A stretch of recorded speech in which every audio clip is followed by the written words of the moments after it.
Galaxy, bienvenido. ¿Andas por ahí? Galaxy A12 de Muy buenas Juan tardes, sí, Carlos. efectivamente. Sí, Hola, Juan Carlos, mucho gusto. ¿cómo ha estado? Hola, Juan ¿Cómo va? Carlos. Hola, muy buenas. ¿Cómo ¿Quieres prender tu cámara para saber quién? Ah, eres tú. Hola, ¿cómo estás? Sí, ya participó la otra vez. Hola, ¿cómo van? Él estuvo con Hola, Carlos hola. Gach hace Ajá, 15 días. Ah, gracias, Juan Carlos. con Bueno, todo pues, gusto. ¿quieres que empecemos de una vez? Sí. Cuando tú digas, Pues, yo estoy disponible. Pues sí, ¿no? Y ya que si van entrando, pues los voy dejando, los voy abriendo para que entren, ¿no? Mira, fumas pipa. Sí, sí, me gusta. él, Ajá. Sobre todo los fines de semana después del almuerzo. Ah, ok. O sea, acabas de almorzar. Cafecito y pipa. Ah, qué rico. Yo tengo mi cafecito y mi agua.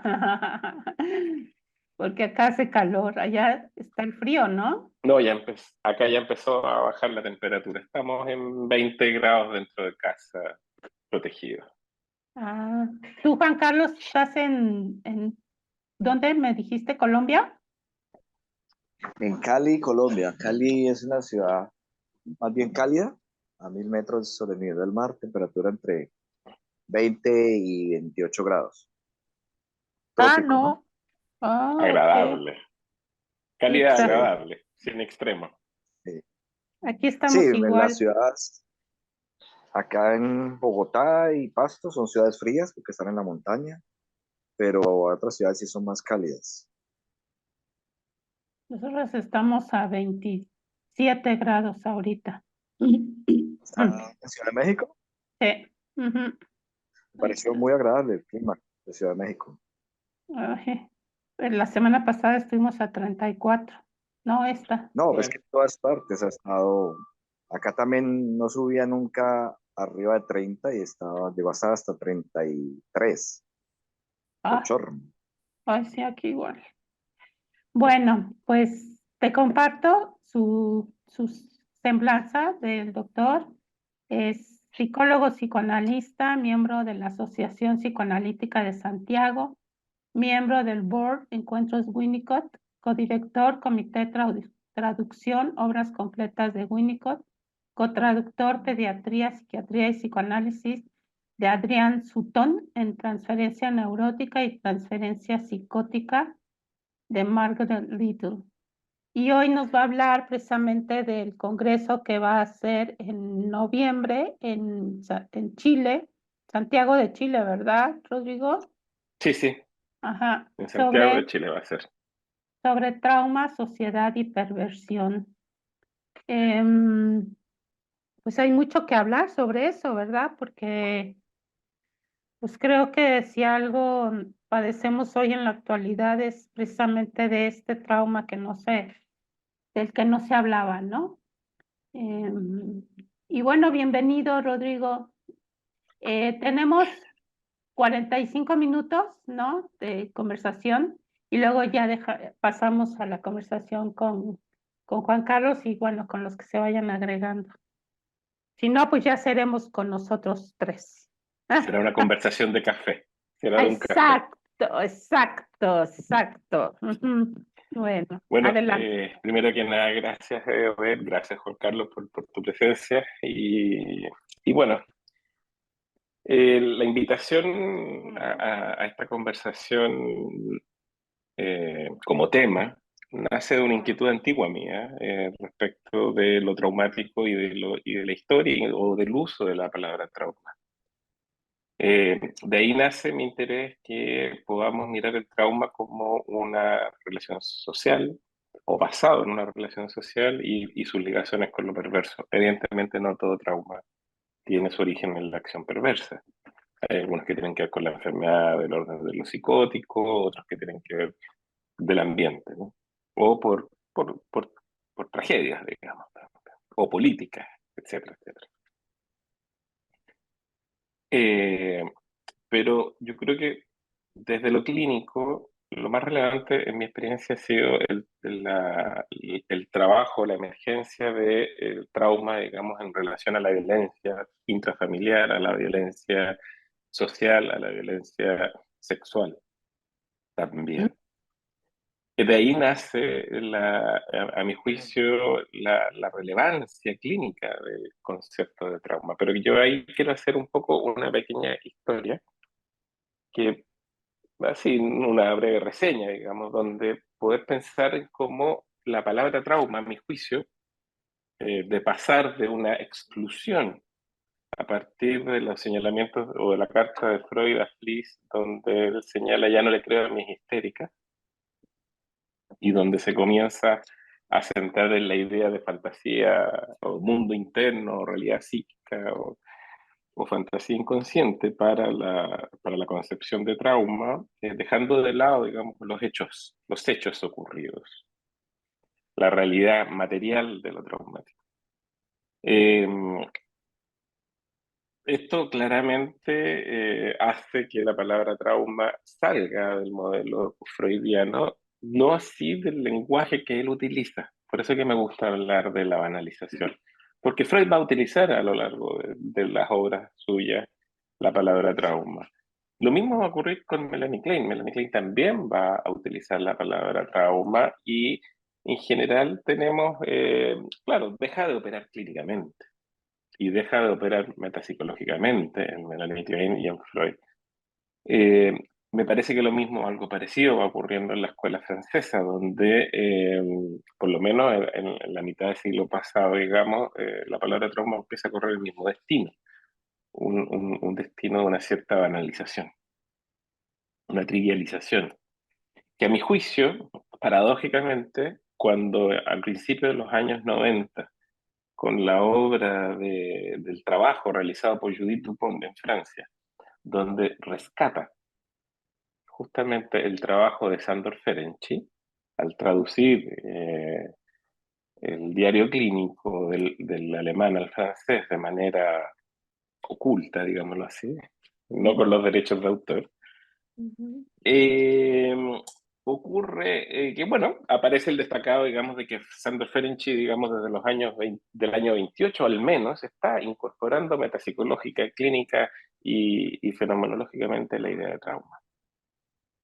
Ahora, lo curioso es que justamente este reavivamiento de la obra de Ferenczi, este volver a salir a la luz a través del trabajo de Judith Dupont y luego los traductores que siguieron trabajando en su obra, eh, va a instalar, digamos, va a agudizar, a mi juicio, la idea de banalización de la palabra trauma. Hoy en día todo es traumático, cualquier dolor es traumático, cualquier condición de la vida común y corriente pasa a ser traumática, ya sea coloquialmente en la calle o metapsicológicamente dentro del psicoanálisis, digamos.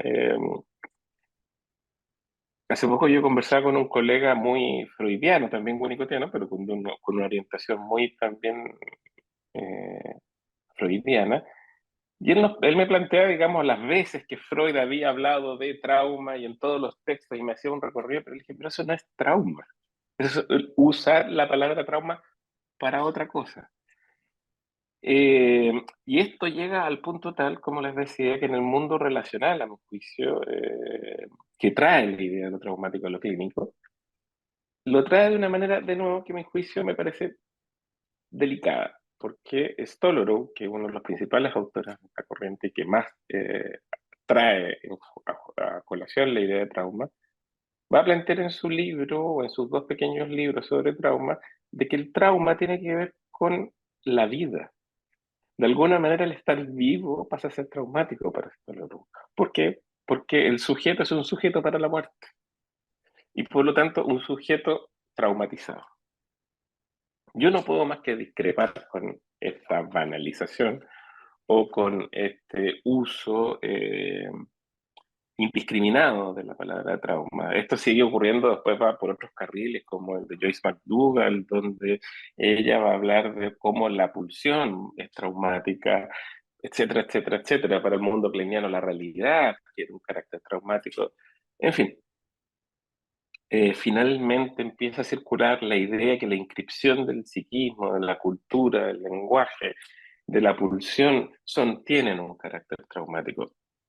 Sigo discrepando. Me parece que un fenómeno que no puede ser universal, mejor dicho, que no puede ser universal es el de trauma. Si no pierde su especificidad. Eh, Pasa a ser una especie de diccionario de una sola palabra, digamos. Entonces, solo se puede hablar de trauma y nada más. Entonces, a mi juicio, hablar de trauma dentro del psicoanálisis por lo menos, va a requerir que hagamos un esfuerzo importante en poder describirlo, al menos en tres dimensiones. Yo diría una fenomenológica, cómo ocurre lo traumático, cómo opera en la clínica lo traumático, la emergencia del fenómeno. Una segunda dimensión, a mi juicio, tiene que ser la metapsicológica, o sea, cuáles son las implicancias metapsicológicas de la emergencia de lo traumático y de considerar lo traumático que ha sido descrito fenomenológicamente. Y tercero, una dimensión técnico-clínica. Sin esas descripciones, me parece que corremos el riesgo de seguir banalizando lo traumático. Eh, Ahí, más que hablar de Winnicott, yo creo que Ferenczi fue el que hizo la gran parte de este trabajo que estoy señalando. Estas no son ideas, o sea, lo que estoy hablando ahora de los fenómenos de lo clínico y lo metapsicológico, si bien es cierto, son revisiones mías, son pensamientos míos, trabajo mío, elaboración mía, pero es utilizando la base de Ferenczi. Es Ferenczi el que hace ese trabajo, yo solamente le pongo el nombre, lo discrimino. Eh, Así, Ferenczi empieza a mostrar claramente en su trabajo clínico y en su trabajo metapsicológico eh, la influencia de lo traumático, cómo opera lo traumático. Yo creo que el artículo central y el trabajo central de Ferenczi sigue siendo confusión de lenguas entre los adultos y el niño. Por ejemplo, uno cuando observa ese título, confusión de lenguas entre los adultos en plural y el niño en singular, aparece ya una temática que es relevante, que el escenario de lo traumático ocurre en un escenario social, no ocurre en cualquier escenario. Eh, el mundo relacional, tomando las ideas de Ferenczi, ha puesto mucho énfasis en la idea de en dos tiempos de lo traumático. Un primer tiempo donde ocurre la conmoción psíquica propiamente tal de lo traumático, el evento traumático, si estamos hablando del abuso, donde ocurre el abuso en sí, y un segundo tiempo que es después con el ambiente cuidador. ¿El ambiente qué? Cuidador. Ah, oye, O una sea, pregunta, perdón, dale, dale. perdón, perdón. Este, ¿cómo, cuál era en esta conversación con tu colega freudiano, cuál era su aseveración de que Freud hablaba del trauma como Pasa que defendiendo? él traía las citas de Freud utilizando la palabra trauma. Ah, ok. Mm, Lo cual es real. Freud va a utilizar la palabra trauma más de alguna vez. Así como cuando escuchamos o leemos a Joyce McDougall cuando dice la inscripción de la pulsión es traumática. Eh, sí, pero esa universalización de la palabra trauma le quita el valor específico de lo que podríamos llamar una fenomenología de lo traumático. Por ejemplo, va perdiendo el carácter del efecto de la desmentida en la mm, situación traumática. mm, ujú. Por ejemplo, o sea, si uno habla de la inscripción de la pulsión o del lenguaje, entonces Bueno, la desmentida deja de operar. Y si deja de operar la desmentida, como, o sea, dejamos de describir la utilización de la desmentida como uno de los mecanismos que va a incidir en la situación traumática y en la constitución de un trauma como algo patológico. O sea, Ferenczi está en un esfuerzo de definir una patología de lo traumático. Eh, lo que ocurre es que si borramos la palabra desmentida, también estamos escondiendo el perverso Exacto. o Ujú, los mecanismos perversos que están operando detrás de lo traumático. ujú. Ahora, antes de Ujú. entrar a la confusión de lenguas, Sí, em, sí. ¿cómo es que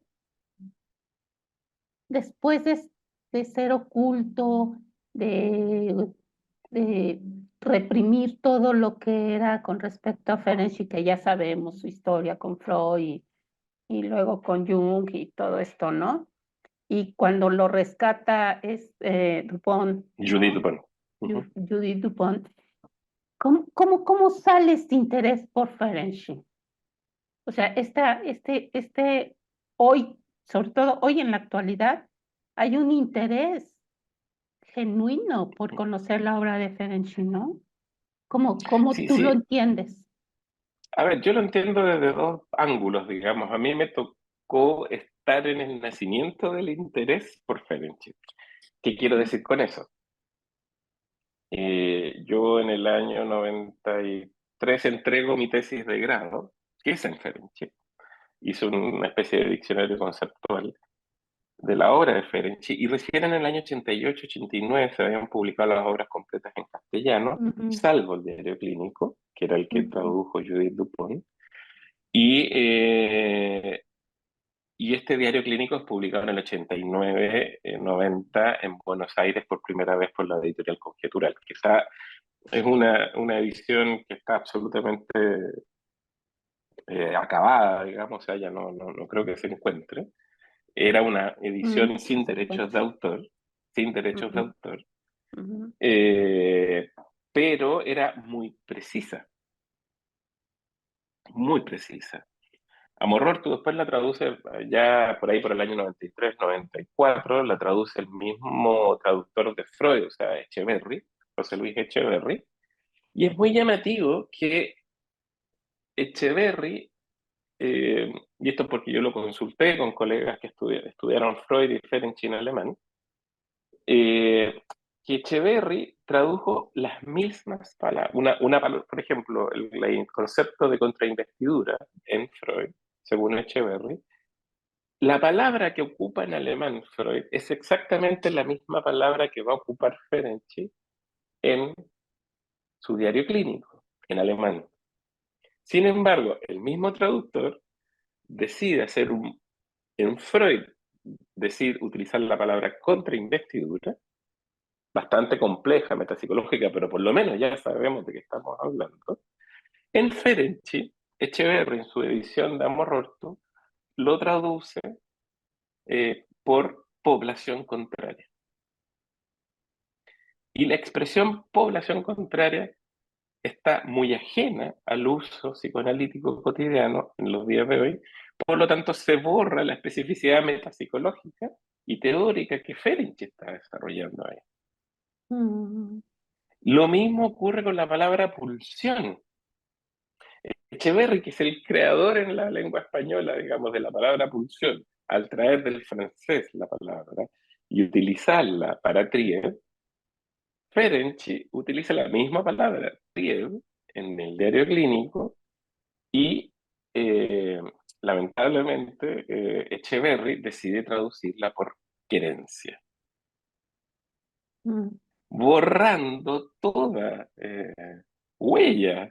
Es curioso lo que ocurre con el libro, el diario clínico en la versión Amor Tú, porque en ese libro lo que va ocurriendo es que se trae al rescate, pero se trae al rescate un Ferenczi distorsionado, un Ferenczi que no oh, es, un Ferenczi que nuevamente vuelve a sepultar las conceptualizaciones clínicas que ocurren aquí y metapsicológicas.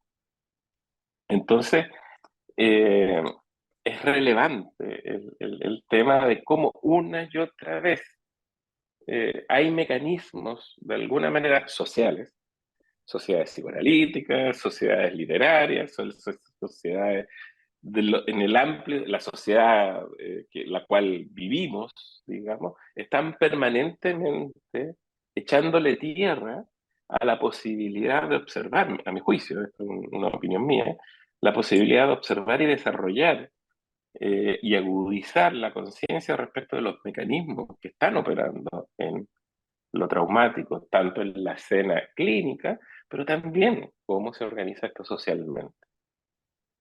Y que, oye, Eh, Ujú, perdón, y que, no sé, tú que has estudiado a Ferenczi bueno, sobre todo a Winnicott, ¿no? Que me ujú, encanta Winnicott.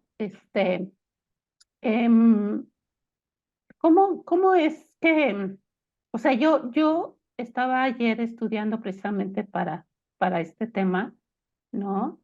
ujú, La relación de Ferenczi con Freud, ¿no? Entonces, ujú. no, no sé, en tu opinión, si para él su relación con Freud y su desilusión de no haber sido aceptado con pues con esta polémica, ¿no? De sacar la palabra trauma y que Freud se enojó muchísimo, tenía que ver con esta desmentida o separación que hace Freud, originando esta confusión de lenguas en él. A ver, eh, la disputa Freud-Ferenczi es larga, es muy larga. Eh, Parte por incluso, a mi juicio, con la descripción por parte de Ferenczi del concepto de contratransferencia. A Mm, ver, si uno hace una revisión conceptual, nomás, o sea, numérica, digamos, del concepto de contratransferencia en Freud, si uno busca en el índice de las obras completas de Freud, no vas a encontrar no. la palabra contratransferencia más que 3 o 4 veces.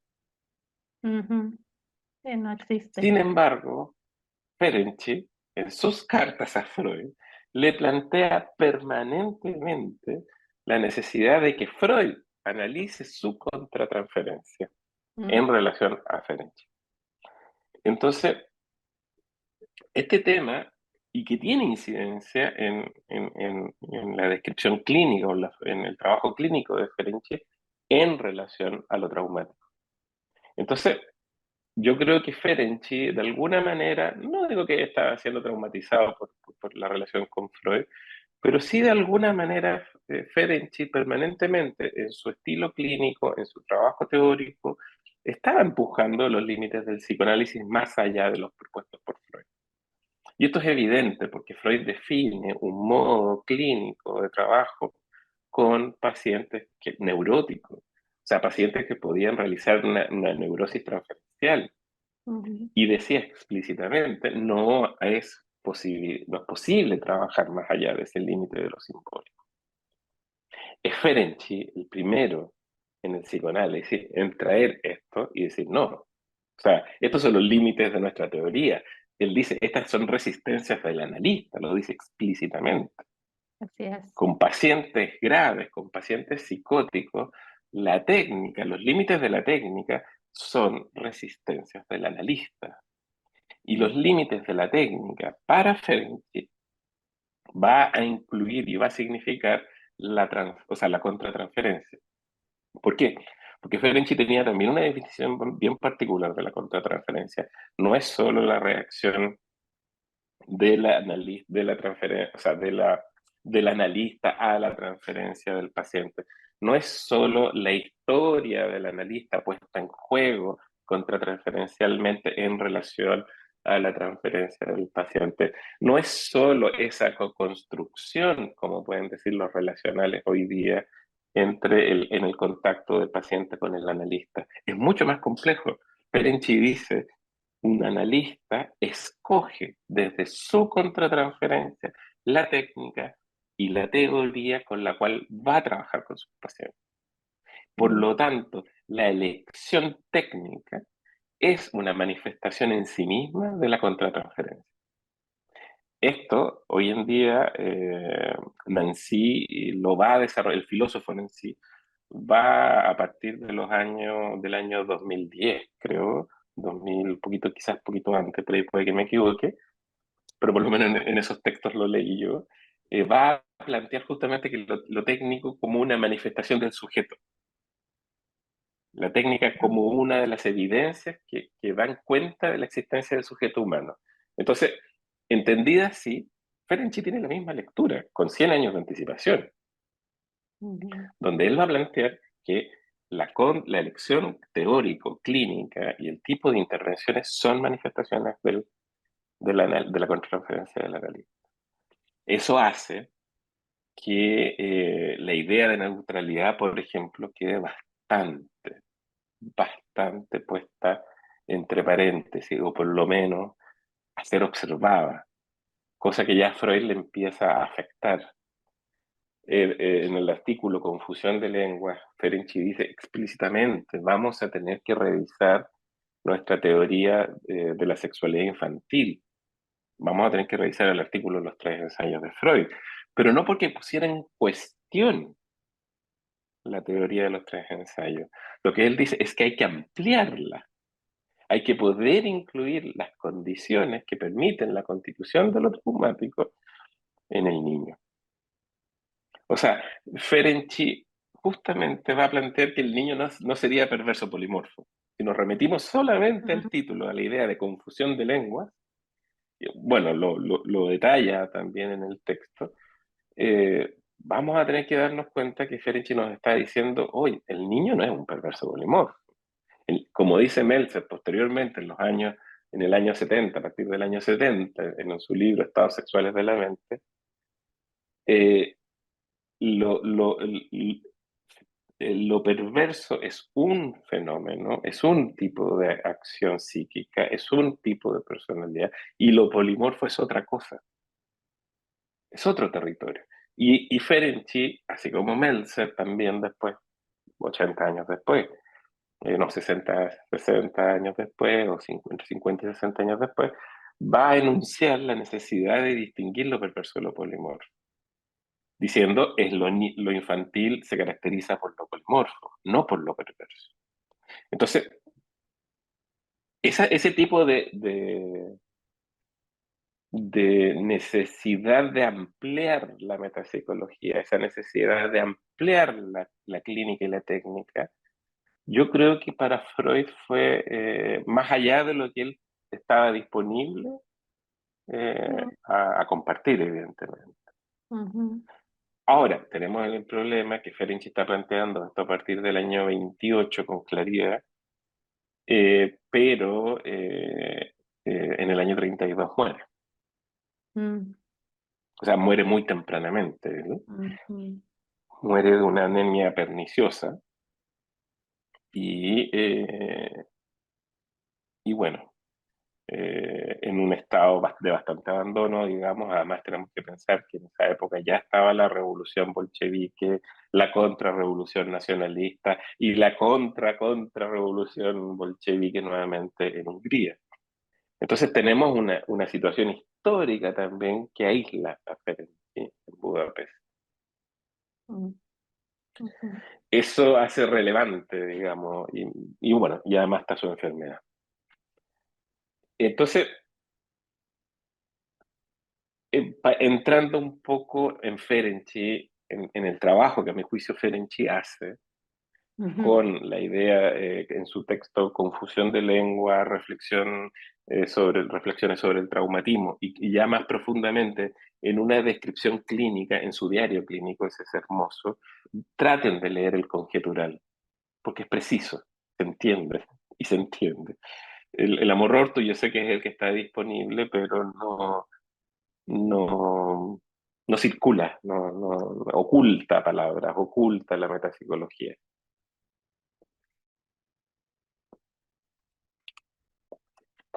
Bueno, Entonces, ¿cuál autor recomiendas que no la, sea Lecher? la editorial Conjetural, ese es el que recomiendo. No lo tengo aquí en la mano ahora, pero es de Buenos Aires y es una, como dirían los porteños, es una edición trucha, pero es precisa, es de una precisión. Quizás no tiene la mejor pluma, quizás no tiene la mejor puntuación, ni la mejor edición concreta material, pero el respeto por el autor es pleno. Conjetural se llama la editorial. Eh, Me parece que ya no está disponible, quizás por ahí la puedes encontrar en un libro, en un librero de usados, digamos. Yo la tengo en PDF, si les interesa se las puedo hacer llegar, digamos, si me escriben. Eh, te, Me interesa. ¿Cómo te dejo te voy a escribir mi mail? Y si nos pueden pasar su mail, porfis, por el chat. Aquí lo estoy poniendo, No, pero aquí lo estoy también lo poniendo. de los de Juan Carlos, Paco y Carla para lo Ahí que está mi mail. queramos. Si me escriben, yo feliz se los envío. rojajerez@icloud.com. Y yo también. Sí, sí, me lo piden, me lo piden, me lo piden. Yo lo pedí, porque yo tengo yo tengo el libro cuando hice mi tesis, en aquella época en que fui joven, digamos. Todos Eh, fuimos jóvenes o somos sí, sí, jóvenes. algo desgastado ya, pero como joven yo, pero, pero esa edición yo la encontré en Buenos Aires, digamos, y fue fue muy importante para poder entender la concepción de trauma. Y bueno, quiero ingresar un poco en la descripción que hace Ferenczi para poder entender voy a partir por lo fenomenológico y después por algunas consecuencias metapsicológicas, que para mí son muy relevantes respecto de el trabajo de Ferenczi y de la construcción conceptual que él va haciendo, y también algunos señalamientos de lo clínico. Eh, bueno, lo primero que dice, lo primero lo relevante que esta descripción es una descripción netamente de una fenomenología psicoanalítica. El escenario a partir del cual él hace esta descripción y estos señalamientos es un escenario transferencial. Eso es muy importante, muy importante. No es una descripción conductual, es una descripción de la transferencia. Es un trabajo en base a la transferencia. Entonces, lo primero que él va a señalar, va a describir, es que, y aquí me voy a ir directo a la fenomenología, no me voy a ir a la descripción clínica que él hace. Para eso leerlo a él, también se los puedo enviar si no tienen a su mano el libro, el artículo Confusión de Lengua.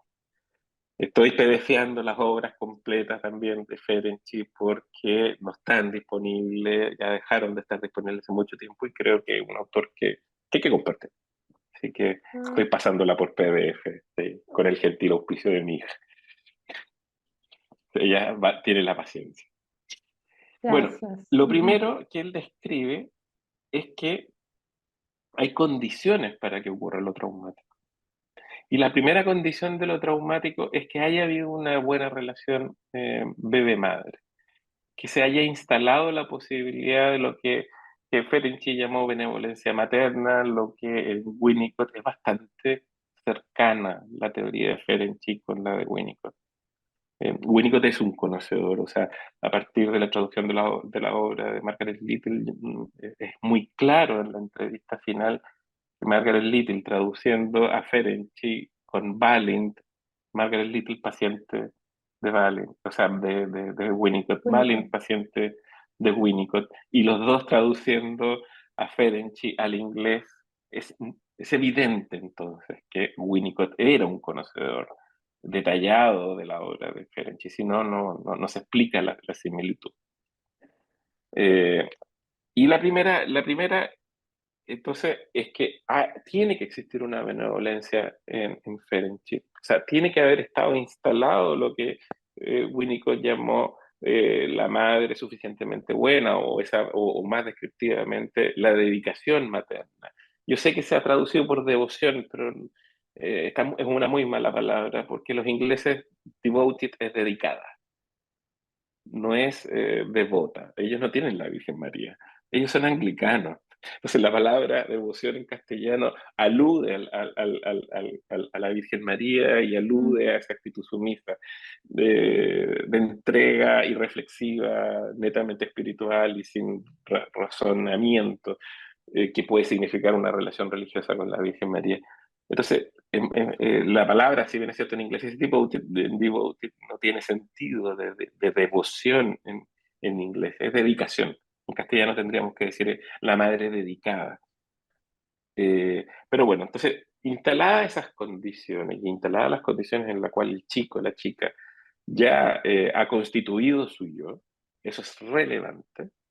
Es decir, Ferenczi no va a plantear que lo traumático tenga que ver con la psicosis, por ejemplo.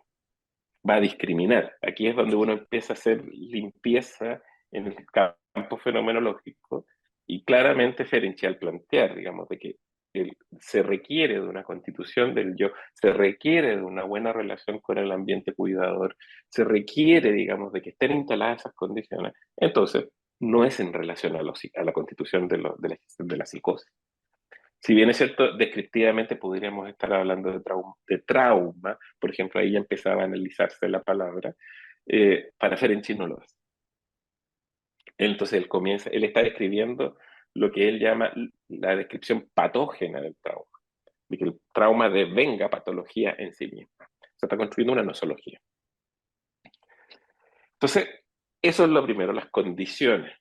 Segundo, es que el nivel de dependencia que el chico, la chica o el adulto, voy a poner el ejemplo del chico o la chica frente al abuso sexual, que es el más directo que lo ocupa Ferenczi ahí, la relación de dependencia con el adulto, abusador. La víctima es dependiente, tanto por su edad como por las condiciones materiales en las cuales se constituye esa relación con el victimario. O sea, por ejemplo, la delegación de la relación que puede hacer el padre o la madre, por ejemplo, con un cuidador o con un amigo. No, el tío te va a cuidar. No, el chofer de la empresa te va a llevar, etcétera, etcétera. No, los padres de Juanito, de tu compañerito del colegio, son los... O sea, hay una delegación y por lo tanto una delegación que en el chico va a significar que la dependencia que el chico tiene con sus padres, con el ambiente cuidador, se deriva y se transfiere a el victimario. Eso es lo primero. Segundo, y aquí ya empezamos a mirar más claramente los mecanismos de lo traumático en Ferenczi, es el uso de la fuerza por parte del victimario, tanto de la fuerza emocional, como de la fuerza física, como de la fuerza relacional, etcétera. O el poder, puede ser el poder político, puede ser el poder de las armas, etcétera, etcétera, dependiendo del territorio donde estemos pensando lo traumático. Por ejemplo, en los tiempos de la dictadura y la tortura, lo traumático va más en el orden de tú tienes que se le entrega un poder respecto de salvar a la familia, a los amigos, entregando información, por ejemplo. Eh, Entonces, el uso de la fuerza por parte del victimario sobre la víctima es fundamental. ¿Y por qué esto es fundamental en relación también en conjunto con la idea de la dependencia? Porque el primer movimiento, dice Ferenczi, va a ser la del rechazo, o sea, la de la búsqueda de protegerse y del rechazo a la violencia física, psíquica, relacional, económica, etcétera, etcétera. Ese rechazo por la condición de asimetría, y aquí es donde se entiende la extrema dependencia en la cual está el chico y que es condicionante de lo traumático, va a significar un fracaso, sí o sí. No tiene cómo vencer un chico a su victimario. Un torturado no tiene cómo vencer al torturador. Esa es una condición de facto para que se instale lo traumático. Ese rechazo del abuso y de la violencia, pero que va de la mano con el inmediato fracaso de ese intento de rechazo. Ahora, ¿por qué es relevante esto? Porque es el fracaso del rechazo da cuenta de lo que Ferenczi llamó la pérdida del sentimiento de sí. O sea, las acciones mías como víctima son inútiles frente a el abuso, la violencia del victimario. Entonces, y más aún, la violencia sigue ocurriendo. Entonces, eso determina que Ferenczi señale que se fractura el sentimiento de sí. A mi juicio, la idea de la pérdida del sentimiento de sí, o la idea de sentimiento de sí, tiene que ver con la idea de self en la escuela inglesa, pero tiene un carácter, un pequeño agregado que es distinto de lo que nosotros solemos pensar por idea de self a partir de la escuela inglesa. ¿Cuál es? Yo le agregaría, como dicen los americanos, los norteamericanos, el sentimiento de agencia.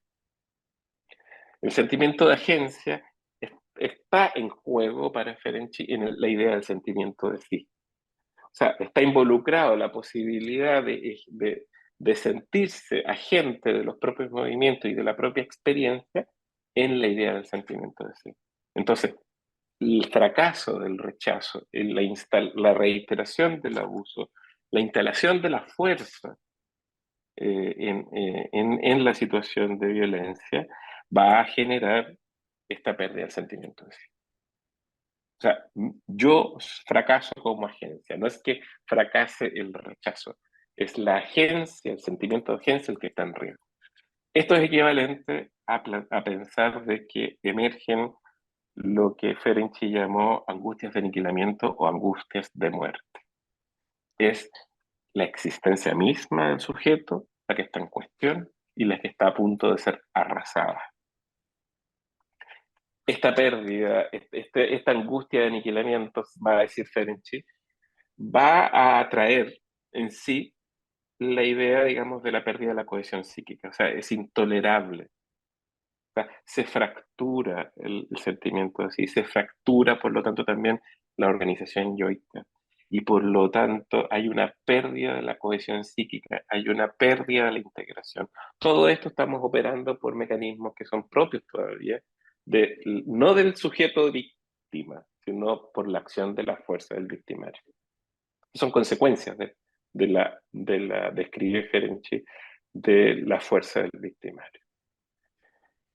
Ahora, el primer mecanismo, dice Ferenczi, es destruir la cohesión psíquica y sobre todo en esa destrucción de la cohesión psíquica, lo que él llamó una regresión a la fase introyectiva. A ver, ¿qué significa una regresión? Porque no tenemos tiempo para hablar del fase introyectiva en Ferenczi. Básicamente es una regresión a los estadios de la preyoicos, los estadios de la constitución del yo. Por lo tanto, a un estadio donde el yo ya no está, al modo de una regresión. Entonces, hasta aquí tenemos un Ferenczi que está describiendo lo que él llamó los que los relacionales llaman un primer tiempo. O sea, el minuto en que ha ocurrido la conmoción psíquica. Y tenemos a este chico que está diluido, que está con angustias de aniquilamiento y está fuera de sí, literalmente. A ver, un ejemplo. Uf, es que está difícil traerte ejemplos siendo una grabación que está abierta al público. No me atrevería Ok, a traer. Pero sí te puedo hablar en términos generales. Todos Así en sabemos, digamos, términos de que generales. en una situación abusiva, de abuso sexual, es muy esperable que la persona se salga del cuerpo y se vaya a otro lugar Ok. psíquicamente. Se Ujú, produzca, en términos buenicotianos, una despersonalización. Un evento ujú, similar ocurrió en Chile y se me acaba de ocurrir como ejemplo que doy cuenta de eso. ajá, En Chile hubo un accidente con militares militares jóvenes que estaban haciendo su servicio militar, que hicieron un ascenso a la montaña, al volcán Antuco, como parte de la instrucción y el instructor de ese comandante de ese grupo, que eran del orden de 200 jóvenes de 18 años, no los llevó preparados con equipos adecuados. mm, Y estos chicos murieron en la nieve porque hubo una tormenta de nieve, un viento blanco, y quedaron atrapados en la tormenta y se empezaron a congelar. Hubieron muy pocos sobrevivientes, sobrevivieron del orden de 40 chicos, pero casi todos describieron el tremendo dolor de estar sintiendo el congelamiento hasta que llegó un punto en que ya no estaban en la nieve, sino que estaban sin dolor y muchos estaban en playas del Caribe, algunos en piscinas en Santiago o en lugares calurosos. Ese tipo de mecanismo de salirse del cuerpo, de escindirse, donde se despersonaliza, la psique se tiene que desalojar el cuerpo por el sufrimiento. ujú. Es Y es eso lo lo que está que describiendo. eso es lo que sucede en esta relación del niño con el adulto, Por ejemplo, en el abuso, en el abuso. o con el torturador, o con las situaciones de guerra, etcétera, etcétera. Mm, mm. Hasta ese punto esto es lo que los relacionales han llamado el primer tiempo. Yo diría que no solo es el primer tiempo, sino que es el primer agente. Mm, ¿Y cuál es ese primer agente? El victimario. mm. Es Luego viene como el un segundo tiempo. ejemplo, hay un ejemplo de un paciente de Ferenczi, ¿no? Que habla de un niño, Ujú, bueno, de un paciente que tenía, donde el niño recuerda el balancear de la medalla. ¿Sí? ¿Sí sabía? ujú. Sí, sí. Sí, sí, O sea, el balancear de la medalla de que tenía el recuerdo de ese balancear de la medalla de la persona que estaba abusando exactamente. de él, ¿no? Ajá, ajá. Esto, mm, todo esto, lo que va a ser, bueno, yo lo voy comprendiendo como primero como esta fijación, quizá, ¿no? Del evento que le generó, Todavía no. Es que aquí quiero ¿no? detenerme, Ok, porque ok. todavía no tenemos fijación de nada. Acá tenemos este primer Mm, minuto que ha ocurrido algo brutal. ok, Brutal. Él le llama conmoción psíquica. ok. Todo esto ha Bueno, sido brutal, mm, extremo, ok. pero no estamos frente a algo traumático todavía. Y Ferenczi es explícito en su decir en esto. Mm, ¿Por qué? Porque en esta situación brutal por eso que se requiere de un segundo tiempo y de una relación con una red social que favorezca lo traumático o que favorezca la salud frente a este evento brutal. Digámoslo de otra manera. Este chico, esta chica que han sido abusadas sexualmente, por ejemplo, pueden, después del evento brutal, ser abrazados, reconocidos, validados en su experiencia, acogidos por los padres ah, cuidadores, ujú, y en ese sentido, esta experiencia no va a ser traumatógena, va a ser patológica, pero no va a ser traumática ni traumatógena. ujú, ¿Por qué? Porque los padres contuvieron, sostuvieron y llevaron adelante eh, la elaboración de las angustias de aniquilamiento de este chico. Y no solo las angustias de aniquilamiento, sino que validaron la percepción y la historia y el relato y las consecuencias afectivas que tuvo el chico. Entonces, ahí tenemos que ocurre algo brutal, pero en un ambiente cuidador que acoge y que acompaña en la sanación o en la cura de este evento brutal.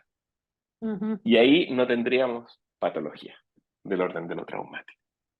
Y en eso Ferenczi es explícito. Por eso que esto es una clara fenomenología de cuáles son las condiciones para que algo devenga traumático. Y es muy específico, Ferenczi. El segundo tiempo es el tiempo, y también segunda persona, es justamente cuando este ambiente cuidador falla. Y no solo falla en este segundo tiempo a ver, voy a ir un poquitito anterior. Tenemos que terminar el primer tiempo, se retira el abusador, se retira el victimario, el chico va a tener la opción de reintegrarse, la chica va a tener la posibilidad de volver a recoger sus partes y pedazos en términos emocionales y va a hacer manifestación de una expresión afectiva de lo que le ocurrió, de dolor físico, de dolor psíquico y de dolor relacional respecto de lo ocurrido. Entonces, esa manifestación, como decíamos recién, si es acogida por la familia, si es validada por la familia, si es validada por el ambiente cuidador, y tenemos que decir el ambiente cuidador, porque no quede sometido esto solo a la familia, puede ser el colegio, puede ser la universidad, puede ser el lugar de trabajo, es la sociedad en general. Si es reconocida y validada como parte de una manifestación real del sujeto, entonces tenemos que ocurrió algo brutal, ocurrió algo terrible, ocurrió algo que instaló angustias de aniquilamientos impensables, diría Winnicott, pero es un chico que se puede también tener la experiencia de recuperarse en los brazos maternos, por así decirlo. Y la experiencia de recuperación también es válida. No solo es válida, sino que es muy importante.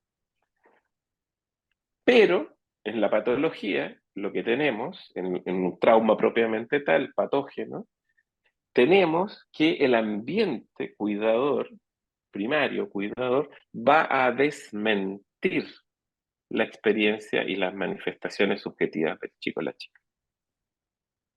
Y en esto Winnicott es explícito, o sea, Ferenczi es explícito. Ferenczi dice, el ambiente humano es el único ambiente capaz de mentir. Ni los objetos ni los animales mienten. Y en ese sentido, lo que está diciendo Ferenczi es que en esa desmentida del cuidador, a ver, a mi juicio, y Ferenczi lo dice en el título, pues dice, por eso que dice adultos. O sea, el abusador más el ambiente cuidador primario. Confusión de lengua de los adultos con el niño, con un niño. Entonces, ese plural habla del elemento social, la acción social que hay consciente, inconscientemente, en coordinación, en mecanismos de sometimiento, de desmentida, etc. La complejidad es infinita entre el victimario y el ambiente cuidador. Aquí Y es ese ambiente donde, cuidador ujú. No, dime. desmiente la experiencia del chico, la expresión afectiva. Al desmentir la expresión afectiva, Ferenczi va a decir, aquí están ocurriendo muchas cosas. Primero, se obliga al chico a escindirse. Lo que yo digo, siento, veo, viví, no es real, no existió. Se tiene que escindir. Segundo, las angustias de aniquilamiento quedan descontenidas y por lo tanto demandando alguna acción psíquica del chico que le permita vérselas con las angustias de aniquilamiento. Normalmente es algo que él llamó encapsulamiento. Tercero, hay una demanda del ambiente a adaptarse a las condiciones que el ambiente impone respecto de la realidad psíquica del niño. Y por lo tanto, el chico tiene que empezar a confiar en lo que, y digo confiar, entre comillas, en un ambiente que desmiente y desconfiar de la propia experiencia y la propia percepción y de la propia vivencia subjetiva. Entonces, así el chico cada vez va instalándose en una relación con el ambiente, con este ambiente cuidador primario, donde la acción de lo perverso ha permeado en ese ambiente cuidador a través de la desmentida. Los vínculos entre ese primer tiempo, el victimario y el ambiente cuidador pueden ser múltiples. Pueden ser desde económicos, de poder político, de poder de la fuerza, de los mecanismos inconscientes, o sea, puede ser una madre, un padre que ha sido a su vez abusado sexualmente cuando niño, que eso es muy común en la clínica, que ellos ya están instalados, el ambiente cuidador ya está instalado en la decisión de lo traumático y la desmentida, y por lo tanto, ellos mismos, como traumatizados, no pueden dar cuenta del trauma que está sufriendo el chico o la chica que estén a su cargo. Entonces, Mm, pero los mecanismos son múltiples. Y por mm, eso que yo digo que hay lo traumático, o sea, el perverso y la acción de lo perverso solo es exitoso en una red social, en una red de mecanismos mm, inconscientes sociales que actúen sobre la víctima. Si no, no es mm, exitoso. Ahí yo siempre traigo el ejemplo de las películas de vampiros.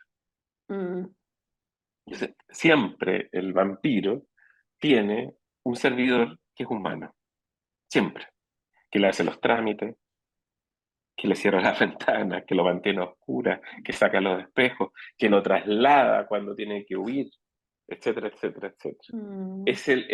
Es el humano, es ese ambiente, ese segundo, el segundo otro. Está el perverso, claro, podríamos decir que el vampiro es el perverso, pero también está el segundo, está este otro que hace y sostiene la acción del Mm. perverso. Si no, no se puede sostener.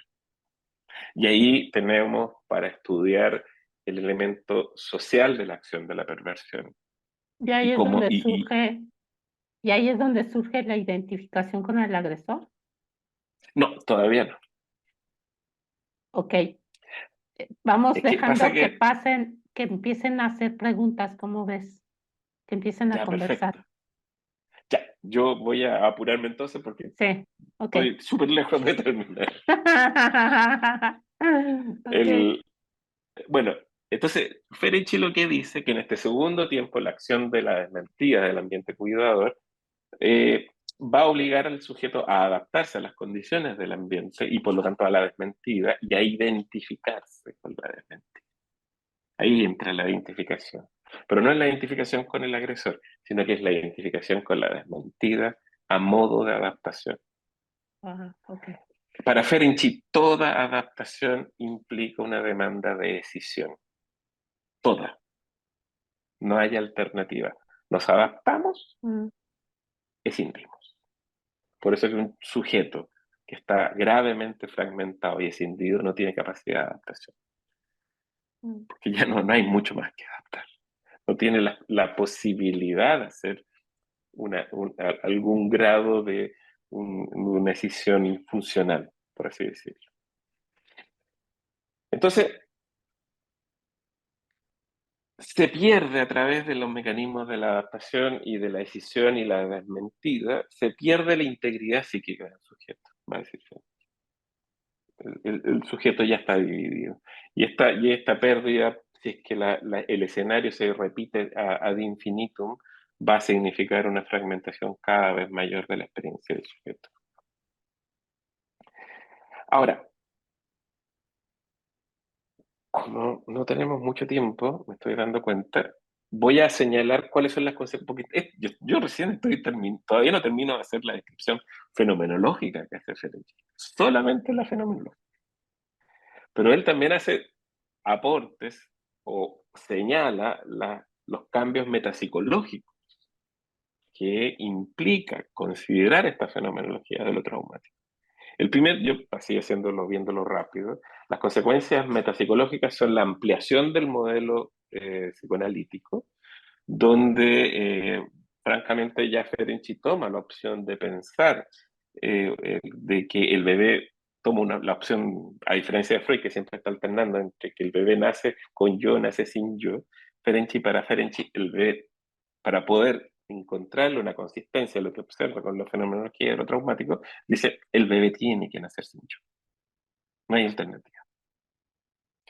Eh, esto significa, no esto significa, sino que otra deriva de eso significa que algo que Ferenczi llama en relación a la pulsión de muerte. Ferenczi va a hablar de pulsión de muerte, pero va a hablarla de una manera que me parece que es brillante, es la única definición de pulsión de muerte que yo acepto como guanicotiano y que tomo.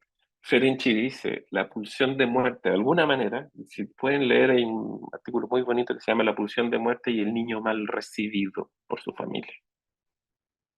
O sea, cuando él plantea, de alguna manera, que el bebé al nacer está más cerca, y lo dice explícitamente, está más cerca de morir que de vivir. La vida del bebé depende, dice Ferenczi, de la acción psíquica y de la integridad psíquica del ambiente cuidador, de la madre, del padre, de la familia, de quien está a cargo. Solo en el ejercicio de ese acto psíquico de cuidado es que el bebé va a poder vivir, si no va a morir. Y entonces lo que él saca como conclusión es que el bebé tiene, así como una tendencia entrópica al nacer. Es lo que es obvio, si uno deja un bebé ahí, el bebé va a morir.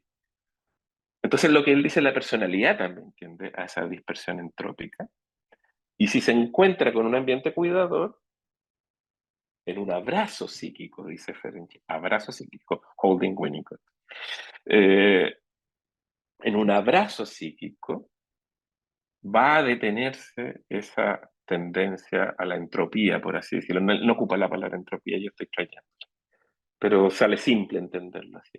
Entonces la idea de pulsión de muerte, dice Ferenczi, de alguna manera, dice, es el resultado, es un emergente resultante del contacto de un bebé con una familia que no desea ese bebé. Entonces, en ese contacto particular de la relación de la madre, del padre con ese bebé, emerge una pulsión con una determinada cualidad. Entonces, la pulsión tiene un carácter propio del encuentro de los sujetos. Y en ese sentido, por eso que los relacionales traen tanto Ferenczi, porque Ferenczi de alguna manera es el primer relacional. Lo que pasa es que yo no me considero racional porque creo que Ferenczi va mucho más allá, mucho más allá. Entonces, la pulsión es un emergente del encuentro y del contacto del bebé en los brazos de la madre. Eso es una concepción, por lo menos para mí, muy satisfactoria de lo que es pulsión de muerte y del psiquismo en general. Ahora, si se fijan, está agregando la conceptualización de abrazo psíquico. Entrega a la madre en el año 20, no, ni siquiera en el año 28, estoy diciendo en 28 porque estoy hablando de trauma, pero si me remito al artículo del concepto de introyección y el artículo introyección y transferencia del año 1908 y 1912, ahí ya Ferenczi está definiendo, entregándole a la madre, la idea, la función que él llamó abrazo psíquico. Ahora, en ese contacto no solo emerge, en ese encuentro bebé-madre-bebé, no solo emerge la pulsión como un resultante, sino que también van a emerger tres elementos que son centrales en el desarrollo psíquico del bebé. Uno, lo que él llamó ecuación simbólica. Yo sé que Hannah Siegel se lo atribuye a sí misma, pero el concepto de ecuación simbólica es de 1908 de Sándor Ferenczi. Y el concepto de ecuación simbólica de Ferenczi difiere mucho del concepto de Hannah Siegel, porque para Hannah Siegel la ecuación simbólica es la manifestación de un deterioro en un pensamiento que va hacia el orden esquizofrénico, de un deterioro psicótico. Para Ferenczi la ecuación simbólica es el nacimiento, es el punto de constitución y de nacimiento de la posibilidad de simbolizar. Entonces, es el punto de partida. O sea, donde Hannah Siegel ve el deterioro, Ferenczi está viendo, bien, aquí estamos pudiendo empezar a pensar. En este camino, en este recorrido, vamos a poder pensar con el paciente. Segundo, si bien es cierto, no es un concepto, lo siento por los globitos, no sé qué pasa con mi computador, no sé por qué lo hace, pero lo hace. Está bien. Segundo, él va a traer de Freud muy certeramente, va a traer el concepto de identificación primaria. O sea, justamente que en este punto de contacto entre madre y bebé no solo hay un emergente, que es la pulsión, ya sea pulsión de vida o pulsión de muerte, o la combinatoria que vaya haciendo, no solo hay otro emergente, que es la ecuación simbólica, sino que hay otro emergente, que es la identificación primaria. Se establece una identificación primaria entre el bebé y los abrazos maternos. En ese abrazo materno, por lo tanto, se constituye también no solo la posibilidad de pensar, sino que la posibilidad de desarrollar y de constituir un futuro yo en él. Entonces él está sentando las bases de la constitución del yo, Ujú. a diferencia de Freud, que a partir de la percepción, él la está trayendo al territorio del contacto de la personalidad del bebé con la personalidad de la madre. Eso también tiene una cualidad que es muy distinta. Ujú. Y tercero, así como está este emergente también, por esta misma identificación y por la misma ecuación simbólica, Ferenczi dice se establecen lazos imperecederos entre el sujeto y el objeto. Y por lo tanto, eso es lo que podemos llamar después, a posteriori, relaciones de objeto. Ese lazo imperecedero, esa primera investidura que nos liga para siempre. Entonces, estas son consecuencias metapsicológicas, algunas de las consecuencias metapsicológicas que describe Ferenczi a partir justamente de su descripción fenomenológica de trauma. Y las consecuencias clínicas, para pasarlas rápidas, los voy a pasar lo más rápido posible, es Sí. que uno, él va a definir lo que más adelante se vaya, en 1928 va a definir lo que más adelante llamaremos transferencia delusional. El ¿Qué? ¿La paper, transferencia de qué? transferencia delusional o psicótica, Ah, pero lo va a definir como transferencia. ¿Y cómo se llama el paper? Si lo quieren revisar, yo se lo sugiero, se llama Análisis de niños con adultos. O sea, adultos que están en un estado de regresión tal que lo simbólico se ha perdido. Y es estar con un niño. Entonces, ¿ese es eso es de hoy Ferenczi? en día, eso ¿Es es de Ferenczi? diferente. Análisis de niños con adultos. Ah, Es de ok. 1928. Ahí él está describiendo una transferencia delusional. Solo que no le puso el nombre, porque pasaron muchos años. O sea, Freud estaba diciendo, no hacen transferencia. Un paciente psicótico no hace transferencia. Punto. Y Ferenczi está diciendo en 1928, sí hace transferencia. Mm, Eh, por eso tuvo sus problemas Ferenczi con Freud, digamos, ¿no? Segundo, define justamente que en el territorio de las transferencias delusionales, no, la acción de la interpretación es limitada y acotada. El mm, acto analítico no primordial deja de ser la interpretación simbólica. ujú, Y eso implica un cambio técnico radical.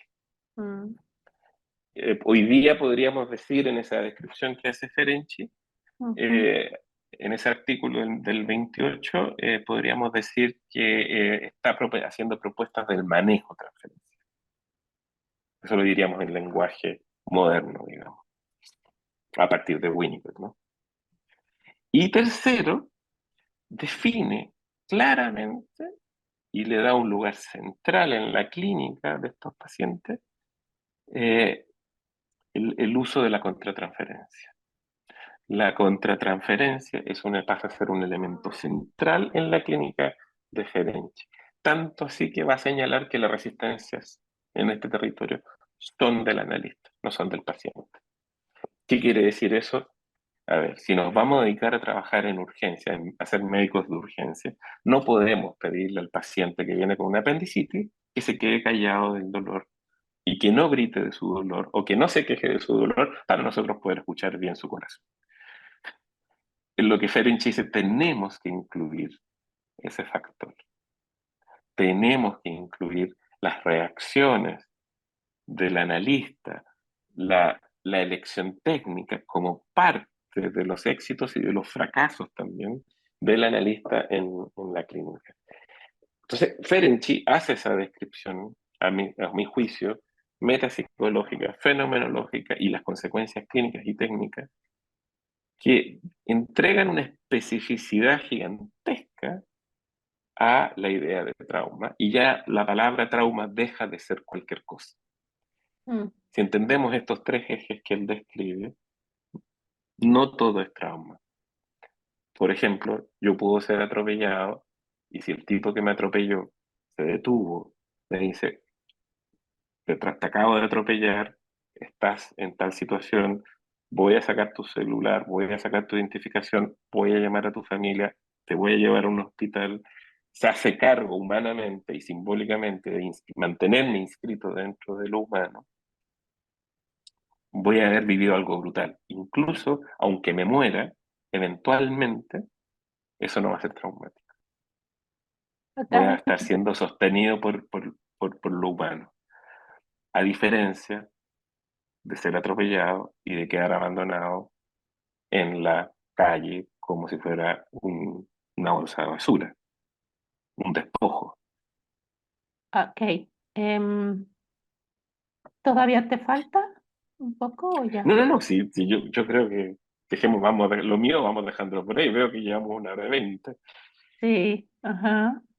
Em, bueno, como para empezar a abrir como los comentarios, ¿no? Y la conversación, si tienen algo que decir, escribir o preguntarle a Rodrigo, pues adelante, ¿no? Ahorita que diste el ejemplo de los soldados de Chile, aquí pasó también lo mismo, pero en el mar.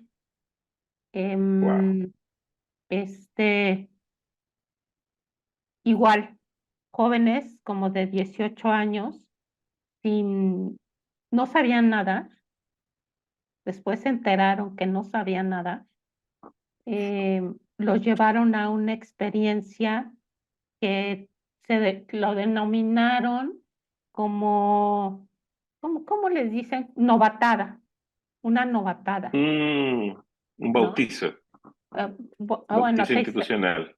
bueno, acá se le llama novatada, ¿no? Este, y su jefe, de no sé qué era, si comandante o no sé, eh, les digo que tenían que aventarse al mar, ¿no? Entonces, no se supo si ellos se resistieron o no se resistieron. La cosa es que la orden fue, se tienen que aventar al mar. No sé cuántos fueron, yo no recuerdo el número. Se aventaron al mar y solamente sobrevivieron dos. Y después de que estos dos, además los abandonaron, no hicieron nada por ellos. Eso es Estos dos, traumático. sí, estos dos comentaron que Ahí todos están los, los dos tiempos, el abandono. estos comentaron, ¿no? Que pues, todos comentaban que no sabían nadar. Es que no sé nadar, es que no sé nadar. Pues aviéntate, ¿no? Eso me acordé de eso. Este, adelante, Juan Carlos. Vale, muchas gracias.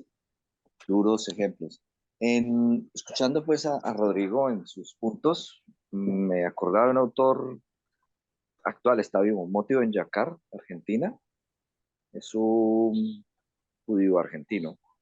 Y él escribe sobre lo traumático, retomando a Freud, y hace hay un texto pues que se llama Lo disruptivo y lo traumático, justamente para señalar que Ujú, no todo es traumático, que exactamente. hay aspectos de la vida que son disruptivos, que conmueven al sujeto, y toca un tema similar, diciendo que lo disruptivo potencialmente se puede volver traumático, en la medida en que hay una dificultad en la articulación entre el afecto y la representación, para ser freudiano, digámoslo así, él. Claro, lo pone Pero intrapsíquicamente. que, sí, sí, intrapsíquica, exacto. Aunque él maneja también el plano de la intersubjetividad y la transsubjetividad. Entonces me llama la atención lo que están diciendo porque no lo había leído, no lo había buscado en Ferenczi. Me llama poderosamente pues, la atención en ese sentido, en donde justamente hay que tener mucho cuidado con lo del trauma. Hay un autor español, se llama Pau Pérez, se llama La banalización del trauma, Ujú. porque él está trabajando en el mundo humanitario, igual que Moti Benyaca, que ha tenido que ver con desastres naturales y guerras. Están hablando de eso, de que el problema de generalizar es que no van a permitir ver cómo un sujeto o la subjetividad se mueve para hacer con. Tal vez lo fuerte aquí, lo grande, es algo que Freud tal vez dejó entreverado, y es esos elementos previos al yo. Ujú. En Moti está hablando es ya en adultos, en personas adultas, en donde aparece esa dificultad de articulación, pero en Ferenczi, pues lo que estoy viendo es en esos momentos previos. Asunto que me hace acordar que todo lo pone en un lugar muy distinto a Klein, porque Klein sí hablaba de un Muy yo, distinto. que eso lo alejaba un poco a Klein de Freud en su dubitación, y obviamente bastante más de Ferenczi. Y hay otro punto, bueno, también me acordaba que hablabas de lo de la contratransferencia. Yo leí un autor también argentino, que es Henry Lacker, que viene trabajando Mm, o trabajó, era el campo contra esto transferencia.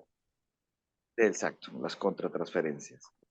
Y por último, algo que estaba señalando la compañera ahora, hay un autor, pero más como el de la psicólogo social, se llama Looney Athens, para hablar sobre la violentización, que hace como 4 fases, pero me parece que es más cercano porque el concepto de identificación con el agresor es bastante interesante, pero quedó bastante relegado en el campo analítico y fue más bien retomado en esto para hablar de sujetos que en lo social pues ocupan un semblante de violentos por un aspecto de una organización psicológica y de un elemento que les permite haber aceptado la experiencia de la violencia a menester de algún día yo lo haré.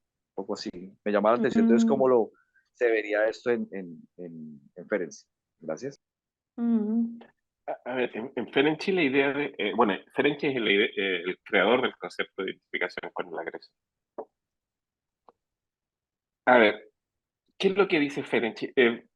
A ver, es un mecanismo bastante más que un mecanismo, es una resultante del estado de desintegración psíquica o de falta de cohesión psíquica, de la pérdida de la cohesión psíquica por acción de la violencia del victimario. A ver, ¿por qué? Porque lo que dice Ferenczi, en definitiva, al perderse la cohesión psíquica, se produce esta regresión a estados preyoicos.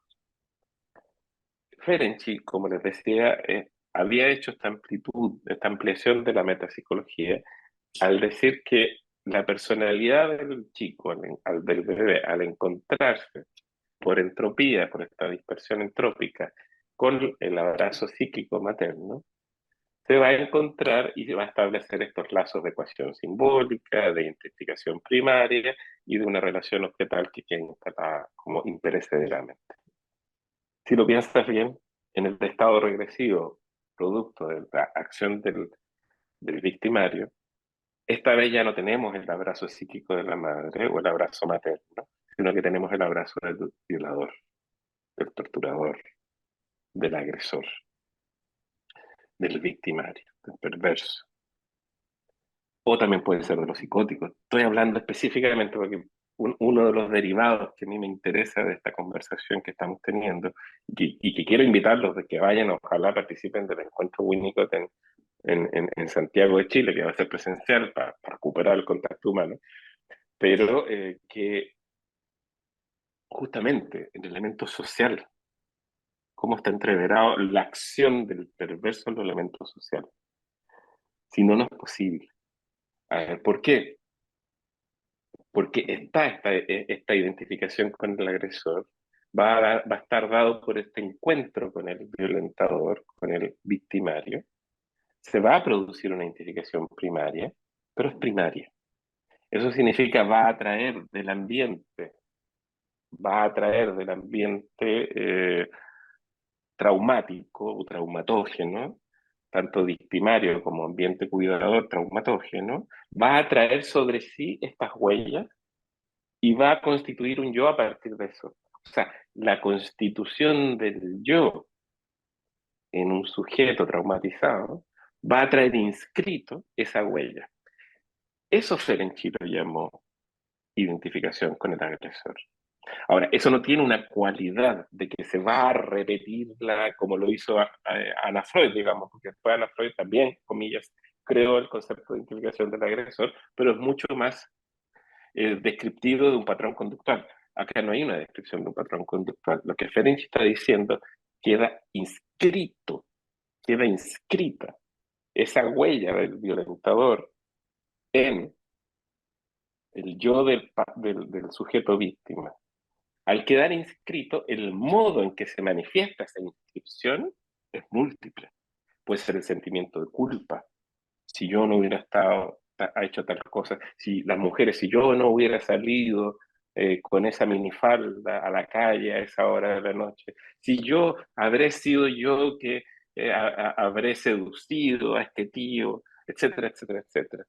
Deja inscrito esa huella, por ejemplo, a través de la culpa.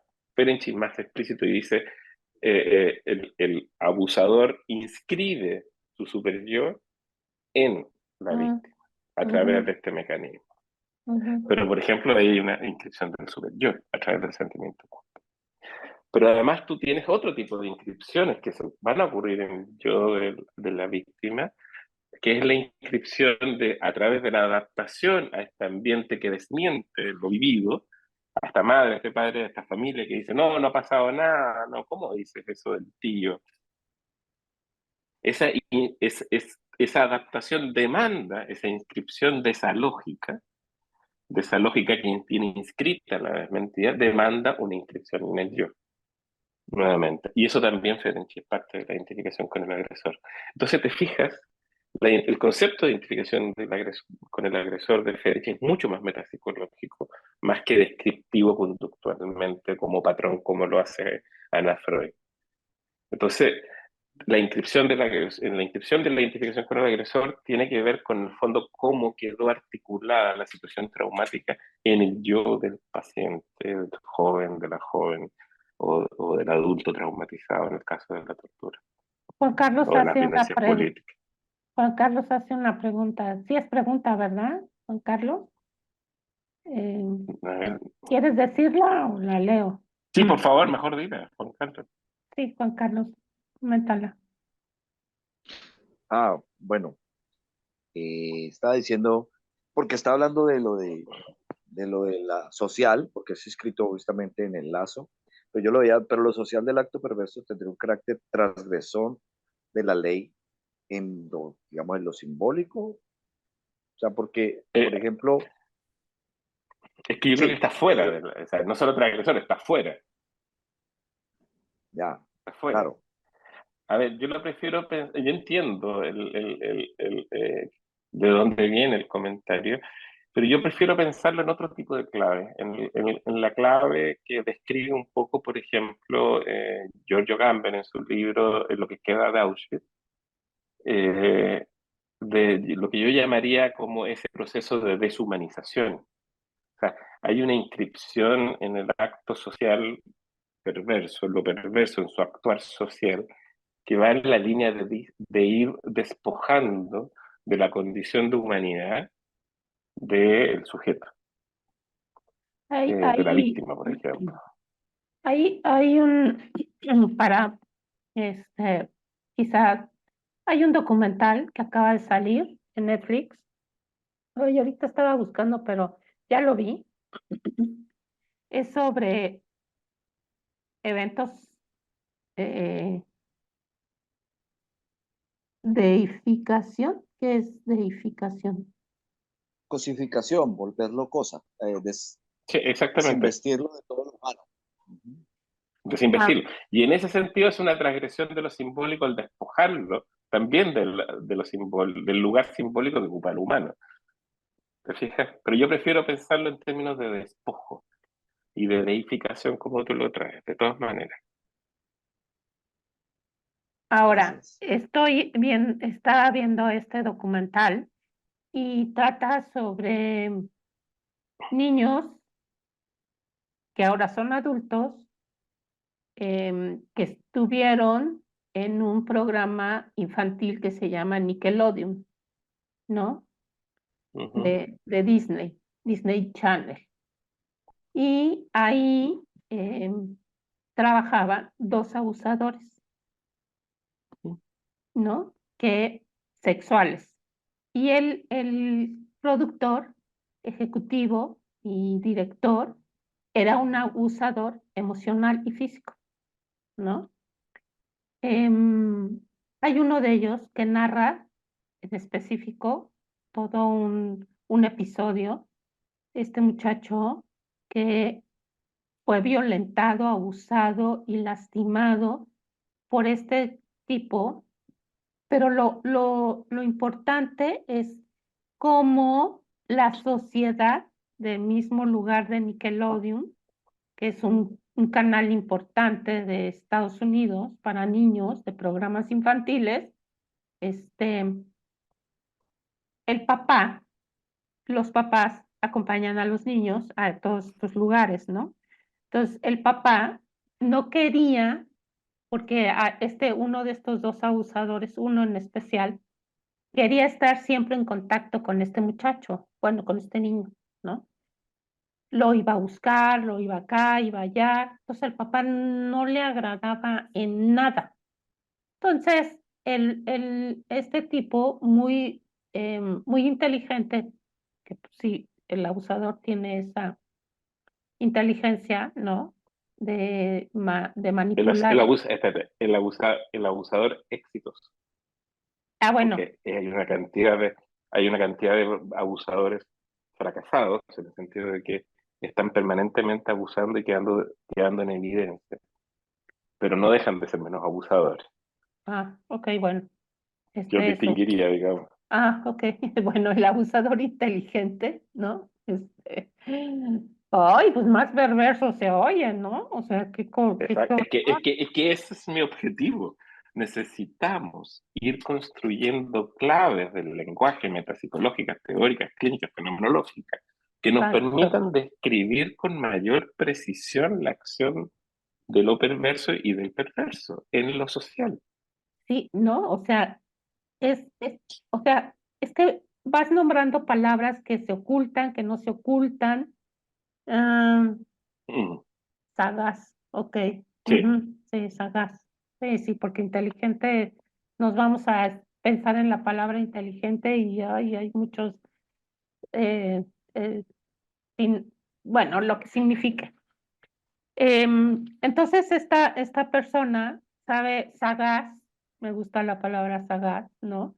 Este, perverso, me gusta más, sí. ¿no? Em, Tiene porque el perverso es inteligente, es seductor, bueno, sí es mega inteligente, ¿no? Digo, eh, sí, ¿no? En este caso. Entonces, busca la manera, ¿no? De esta sagacidad, de encontrar la manera de poder estar con este niño a solas. El papá no lo permite, ¿no? Entonces, él empieza a decirle al niño que el papá, que no le conviene, que para qué su manejador y que... Entonces, lo empieza ahí a, a, a confundir, ¿no? Con su relación con Claro. su padre. Finalmente el muchacho llega, ya es un muchacho, ya es más o menos un adolescente, y ya llega con el papá y le dice, papá, ya no quiero que tú sigas manejándome en mi carrera, ¿no? Entonces, el papá en este documental llora, o sea, está llorando de recordar aquello, ¿no? Entonces, el abusador le dice a él, es que, ¿por qué no te vas con tu mamá? Vete con tu mamá.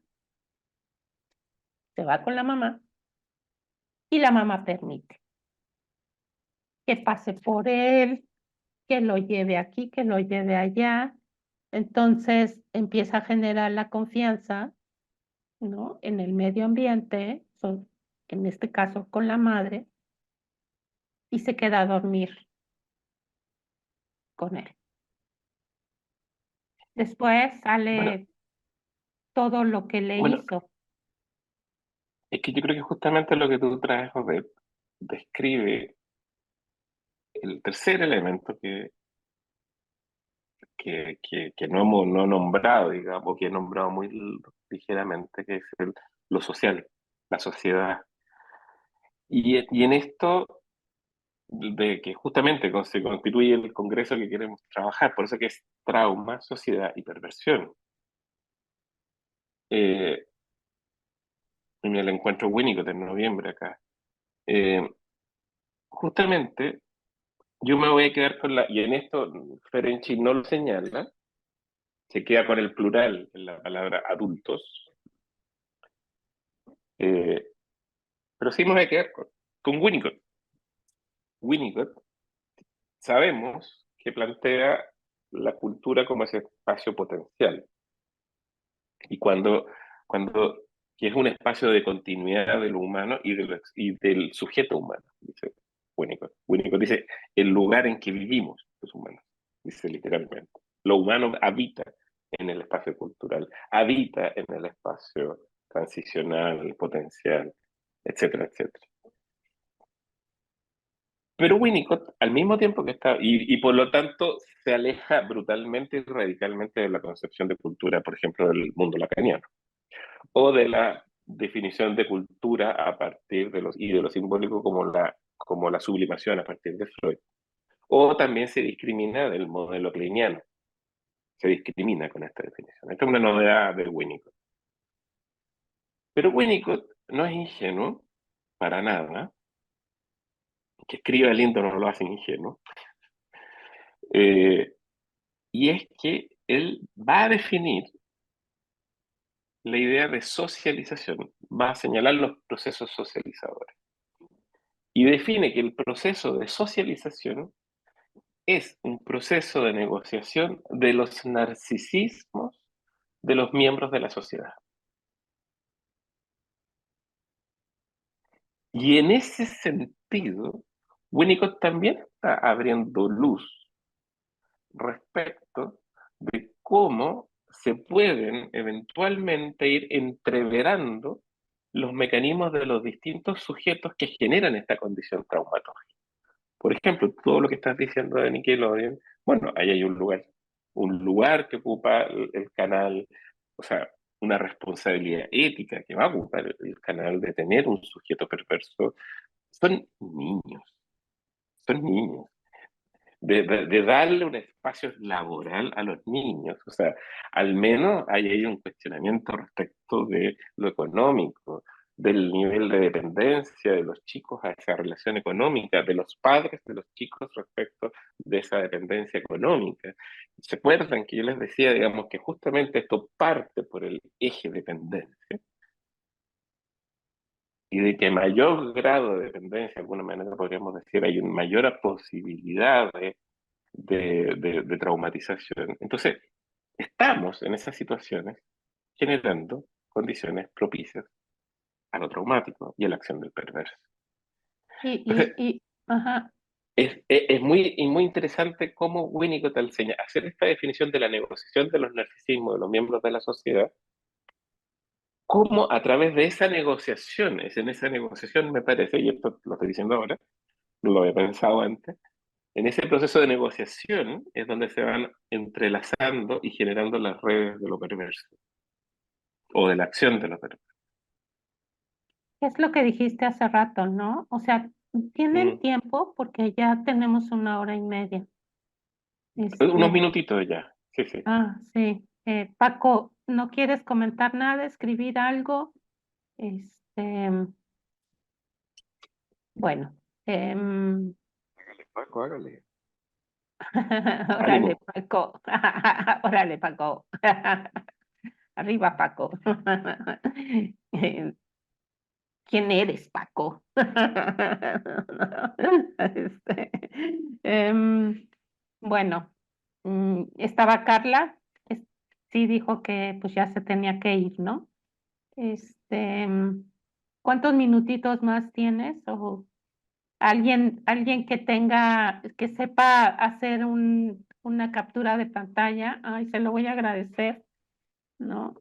Uy, yo no sé hacer el computador. No, yo tampoco no sé hacer la captura de pantalla. Bueno, hace rato decías, ¿no? Precisamente de que en la historia de los padres muchas veces venía un abuso, ¿no? Y de manera inconsciente sucedía en la familia un hijo o una hija que habían sufrido un abuso, ¿no? Entonces, esto hablando desde lo social, ¿no? Yo lo quiero poner desde lo social, ¿no? Como la sociedad, bien lo dices tú, la sociedad es el que permite que pase todo esto, ¿no? O sea, desde la desmentida de no escuchar el relato del hijo o de la hija o del alumno o del amigo, ¿no? No existe. Mm, O sea, no tengo la capacidad para escuchar esta realidad. No ujú. puedo con Ahora, esto. es distinto cuando hay una falta de capacidad, porque por ejemplo, en sí mismo ya era traumatizado ese padre, esa madre, a cuando hay colusiones de otro tipo. Si hay más colusiones. Por eso que yo digo, me gusta la definición de Winnicott, porque sumado a esta idea de trauma, sumado a los elementos de lo perverso, uno empieza a decirse, bueno, ¿cuál es la cualidad de esas negociaciones? ¿Cómo ocurren esas negociaciones? ¿Cómo se van instalando distintos mecanismos? Probablemente ese padre, respecto de lo de Nickelodeon, tiene que haberse arrepentido mucho de él llevar a su hijo a ese Uy, lugar, uy, sí, porque él mucho. no pudo observar qué tipo de negociación estaba ocurriendo en su mente, en su psiquismo, en su inconsciente, con ese lugar del canal o de Disney. O sea, a mí me dicen Disney, yo me acuerdo del macartismo inmediatamente. O sea, de un Walt Disney, digamos, entregando a los comunistas a McCarthy. Entonces, como así, situaciones donde se expulsaba gente, se torturaba gente, no, no sé, yo no tengo los mejores recuerdos de Walt Disney, digámoslo así. Mira, Entonces, qué interesante. tenemos qué lugar, cuáles son los lugares que van ocupando, o sea, y cómo se van produciendo estos fenómenos. Y yo creo que, bueno, el Congreso de noviembre no es, no es una invitación a dar una respuesta, es una invitación a abrir la investigación a ese territorio, de ese operar de la negociación narcisística, que lleva a que posibilite condiciones o determine situaciones traumáticas. Juan Carlos. De hecho, esto me hace pensar en el revolcón metafórico que hizo Freud cuando empezó a hablar de estos niños o niñas que podían ser sido abusadas en su primera teoría del trauma. Claro. Y le costó bastante en la sociedad Uf. europea porque lo tocó parcialmente. Después, obviamente, tuvo unos revuelos, dándose cuenta pues que no todos lo han vivido, sino que lo han fantaseado, pero no habló solo de los sujetos o las sujetos que vio, sino de la sociedad que señaló cuando habló, espérense que aquí pasa algo, y bueno, eso fue, yo creo que removió esas negociaciones implícitas, esos acuerdos particulares que ya tenía la sociedad en la época. Me hace ruido un poco. Sí, totalmente de acuerdo. O sea, la gran pregunta, a ver, no sé si uno revisa la historia de Ferenczi escribe su diario clínico en el año 32. No es publicado, sino que de manera trucha, porque Judith Dupont tuvo que hacerse ilegalmente de una copia para poder traducirlo al alemán. Estuvo en manos de Michael Balint, que lo usó para su libro La falta base. Pero también quedaron muchas cosas que quedaron pendientes, por, por poder leerse, pero además tenemos, bueno, ¿y qué pasó con Echeverry? Cuando digo todo eso, estamos hablando desde el año 32 hasta el año 94. O sea, la filigrana, la red de negociaciones es amplísima y es gigantesca y está establecida de una manera inconsciente. Es otra red inconsciente. Claro, esa negociación de lo social, como plantea, de los narcisismos en lo social, como plantea Winnicott, queda muy bien cuando yo voy y contrato un servicio y me compro un auto y el tipo que me vende el auto tiene su ganancia y yo tengo mi ganancia en esa transacción. Ahí es limpio. Pero eso mismo empieza a ocurrir en otro sentido en la red, digamos, de las relaciones sociales, digamos. Entonces, por eso que me gusta poder mirarlo así como negociación. ¿Y qué va ocurriendo ahí? Porque uno podría decir, bueno, entonces, francamente, la idea de lo traumático en Ferenczi, en nuestras sociedades psicoanalíticas, en nuestras sociedades de salud mental, ha sido una idea que no ha podido ser contenida y no ha podido ser elaborada justamente por este tipo de transacciones que van ocurriendo. Y buscan sepultar una y otra vez la idea de lo traumático como tal.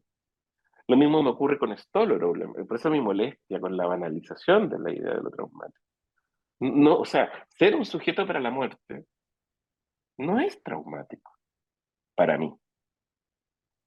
Ser un sujeto, eso significaría, digamos, ser humano, ser vulnerable, la gilfórcea freudiana, etcétera, etcétera, etcétera. Pero no es lo mismo que ser para la muerte que algo traumático. Esa es una particularidad. Habrán personas que tendrán una relación traumática con la muerte, por supuesto. Pero no puedes hacer teoría de eso. Entonces, ahí, claro, por eso que yo hablo de la banalización también. No sabía de este autor que tú señalaste, que olvidé el nombre, por supuesto, que señalaste que Juan Carlos, de que también habla de la banalización de lo traumático. O Por- Pérez es un psiquiatra analista O Pérez, español, catalán, sí, Pau Pérez, Pérez, Pau Pau, Pérez. Pau, Pau Pérez, perfecto. Me parece Y muy él, importante. claro, y él hace una referencia, no lo pone en términos de lo sexual, porque él ha trabajado más en el mundo humanitario, Médicos Sin Fronteras, Médicos del Mundo, pero hace un trabajo justamente sobre cómo llega el trauma a ser tan general que a veces se pierde la dimensión de, pues, de lo que sí es traumático y de lo que no. Exactamente. Como digo yo, es como tener un diccionario de una sola palabra. No sirve para nada. O sea, si cualquier hecho doloroso, brutal, accidental o no accidental pasa a ser traumático, entonces o sea, botemos la palabra a la basura, ¿no? No, y por lo tanto todo lo que eso significa. O sea, la banalización también es una manera de ir sepultando esto, lo que ilumina, generar una metapsicología, una fenomenología y una técnica o una teoría técnica clínica de lo traumático. Porque ahí, solamente así puedes empezar a iluminar y describir, bueno, la acción de lo perverso y cómo, y poder señalarlo, poder señalarlo. sí, es Estamos ya bien ajá, pasados. O sea, ajá, sí, no, pues sí, no,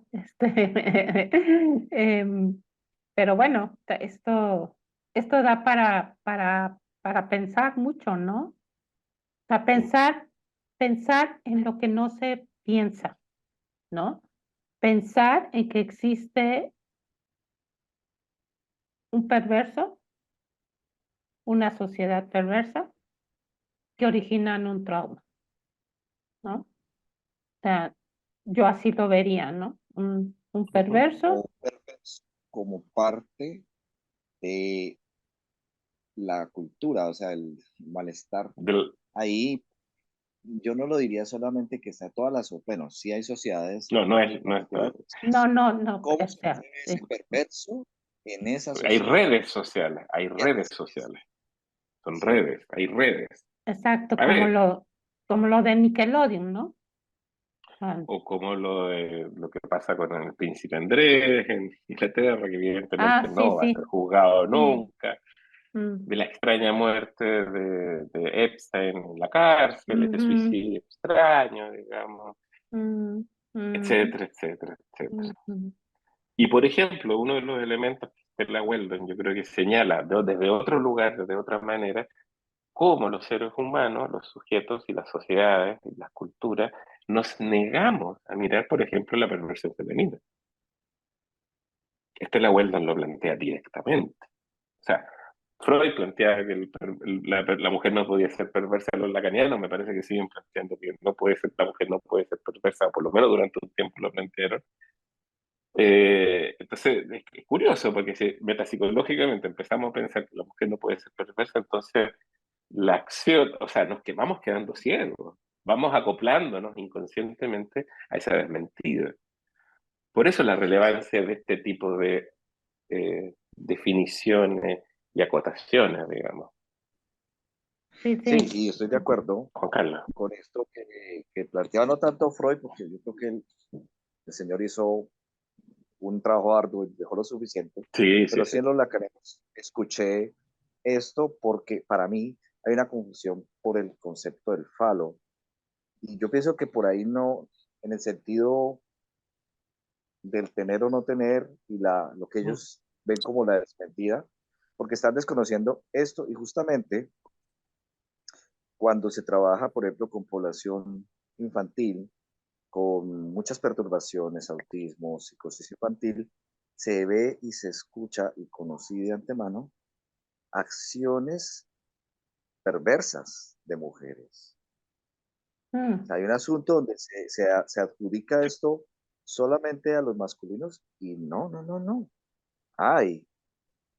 Ahí lo que pasa es que Claro. confunden con el tema femenino y otra cosa, pero yo creo que por ahí es que es donde está el extravío conceptual de ellos. Se pegan tanto a lo conceptual, a lo teórico, que lo observacional de hecho, los registros a veces no les permiten como romper esa limitación.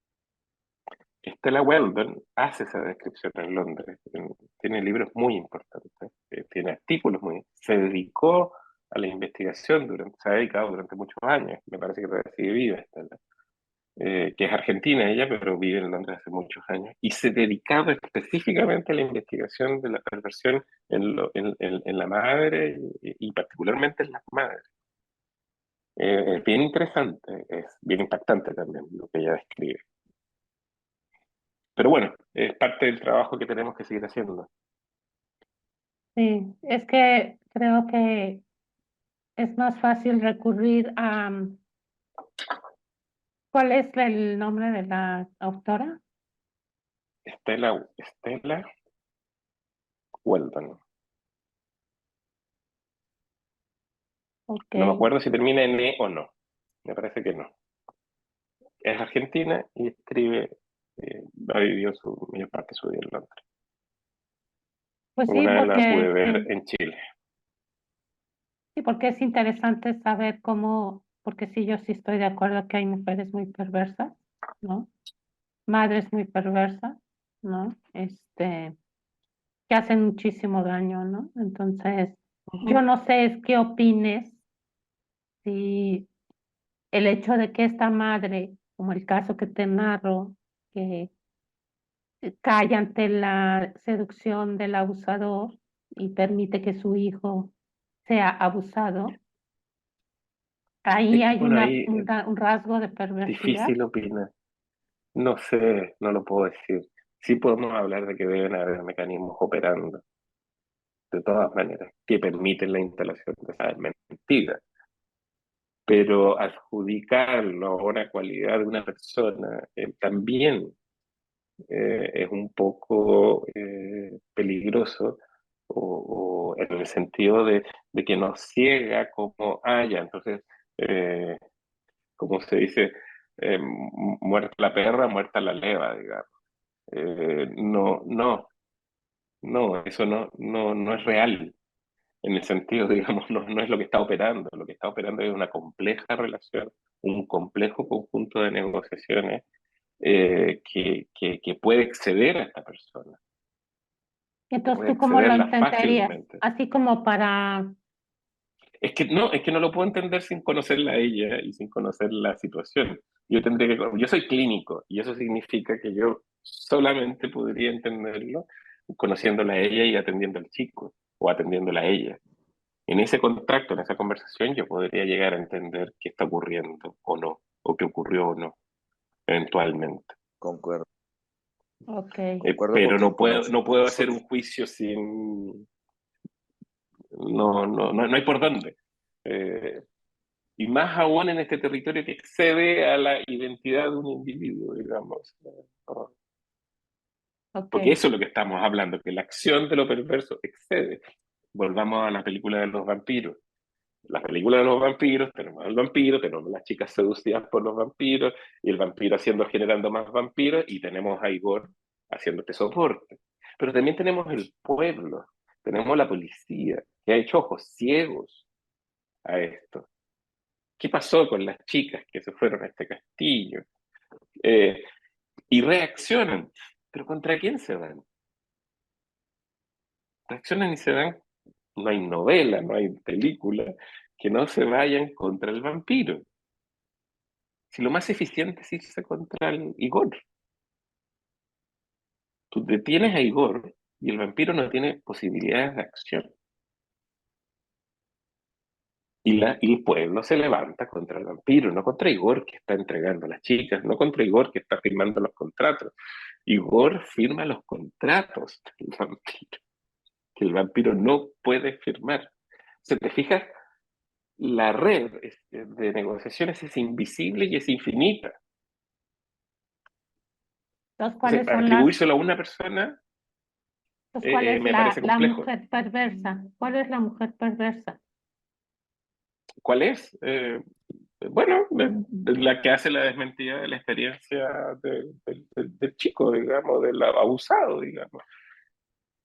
A ver, alguna vez en el hospital psiquiátrico que me tocó ver a alguien en la situación de una clínica, pero no privada, digamos, era expuesto a todo esto, por lo tanto lo puedo Pública. hablar, pública, y pública ante mucha gente. Estaba en una entrevista que le estaban haciendo a una madre, o sea, a una mujer, por su marido, que estaba a la duda del diagnóstico y de la gravedad de este hombre, porque parecía muy esquizofrénico, pero por ahí dio una clave, o por lo menos para mí dio una clave, que la chica, estaba la hija de ella dando vuelta también, muy pequeñita, de unos 3 o 4 años, eh, estaba en ciertas cosas un poquito erotizadas para su edad, en esa situación pública. Y en esa situación pública alguien le preguntó, ¿qué opinas de lo que está pasando ahí entre su hija, entre tu hija y su papá?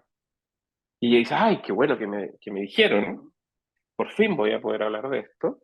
Y dice, eh, no, yo estoy muy, muy preocupada porque yo creo que él la seduce. Porque ella se monta sobre, o sea, perdón, que ella lo seduce, porque ella se monta arriba de la falda de él, ella se frota, eh, y ella muestra una preocupación urgente respecto Mm, no de la chica, no de la que es dependiente. Aquí el tema de la ética en relación a la dependencia es mm, central también para poder describir lo perverso y poder hacer como, por así decirlo, una prueba de límite de lo perverso, que es la ética. Bueno, y ahí tenemos la filosofía que también nos aporta mucho también, entonces, Levinas, qué sé yo. Tengo que dejarte, bueno, ok. dejarlos. Este, bueno, Juan Carlos, muchísimas gracias. Gracias, pues, Juan Carlos. gracias, Rodrigo. Em, si quieres, nada más tantito nos quedamos para que me des tu percepción y ya cerramos, ¿no? Bueno, Juan Carlos, Ujú. gracias.